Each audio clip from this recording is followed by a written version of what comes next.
Railway फाटक खुलने से क्षेत्रीय लोगों में खुशी की लहर। जिला पंचायत अध्यक्ष राजेश अग्रहरी के नेतृत्व में हुआ आभार कार्यक्रम। स्थानीय लोगों ने ढोल नगाड़ों के साथ थिरकते हुए खुशी का किया इजहार। जिला पंचायत अध्यक्ष राजेश अग्रहरी ने स्मृति ईरानी का जताया आभार। राजेश मशाला बोले, स्मृति ईरानी के से अथक प्रयास से खुला है फाटक।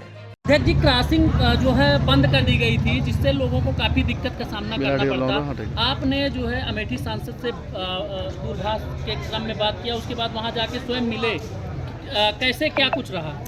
देखिए, इसका सारा श्रेय ज़्यादा है हम सबकी लोकप्रिय सांसद, संवेदनशील सांसद दीदी स्मृति ईरानी। मेरा रोल सिर्फ इतना है कि मैं एक डाकिया का काम किया हूँ। अमेठी की जनता को जो दर्द हुआ, जो यहाँ की हमारी माताएं बहनें 12 बजे रात में पुल पे आकर इकट्ठा हुई और पुलिस और आरपीएफ के भारी जमाव के बीच जिस तरीके से लोग सहमे हुए थे, मैंने इस सारी वस्तु स्थिति से दीदी को अवगत कराया। और निश्चित मानिए, ये उनकी संवेदनशीलता ही है कि आधी रात को उन्होंने रेल मंत्री से वार्ता की। वार्ता के क्रम में दूसरे दिन विस्तार से वार्ता हुई और मुझे ये अवगत कराया गया कि राजेश जी, हम जनता के हित में ये काम करते हैं, जिससे जनता का हित हो वो काम नहीं होने पाएगा। और उसी के वार्ता के क्रम में ये निष्कर्ष निकला कि यहाँ के लोगों को 2 भाग में बंटने नहीं दिया जाएगा।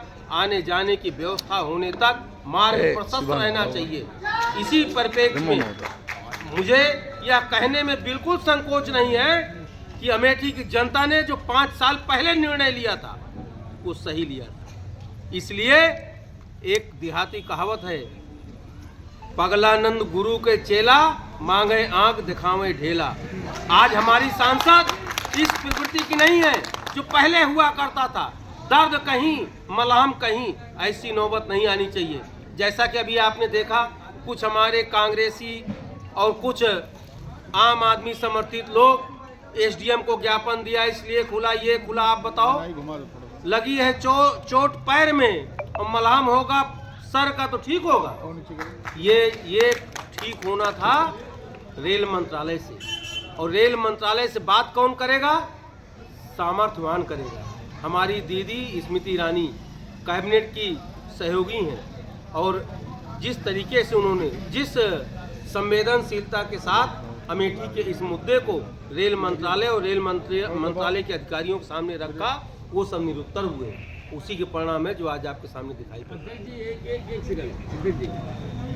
लोगों के द्वारा ये भ्रांत फैलाई जा रही है कि इलेक्शन तक रहेगा, इसके बाद बंद हो जाएगा। कृपया इस पर भी समाधान करें। ये भ्रांत तो अभी भी फैलाई जा रही है। हाँ।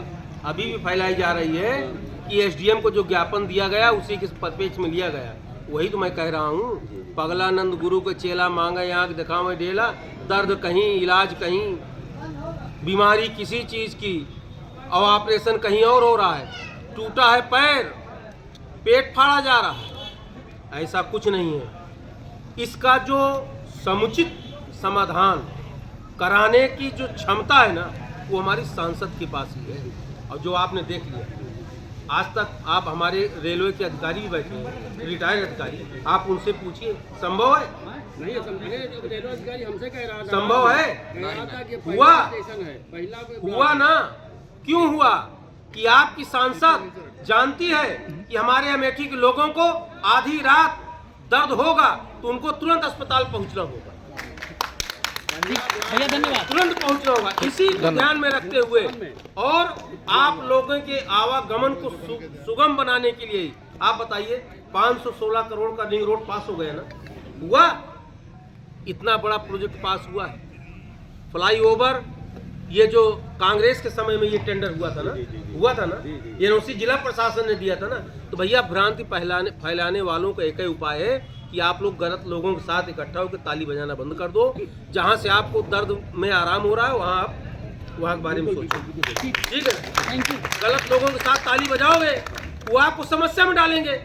जिस तरीके से कहा गया, अभी हमने फेसबुक पे पढ़ा, मुझको कुछ अधिकारियों ने कहा ये क्या है, उसमें साफ साफ लिखा था कि घेराव किया। आपने घेराव किया कि आपकी समस्या जानने खुद आए हुए? जानने आए ना। आपने अपनी पीड़ा अपने लोगों से कही। एक देहाती कहावत है और कि बहुत मयानी पितिया सास लय पोछे कंडा, ठीक है ना, इस तरह होएगा तो ये बंद थोड़ा कर पाते तब जो होता घेराव किया गया ऐसा तो निवेदन किया गया है। आपने गुरुजी हमको फोन किया, जी, बिल्कुल, याद है ना, बिल्कुल। मैंने आपके फोन का आपको प्रत्युत्तर उसी शब्दों में दिया जो आज हुआ है। बिल्कुल आपने सही किया ना? वही हुआ। आपने कहा था कि आप धैर्य रखिए। ठीक भैया, धन्यवाद।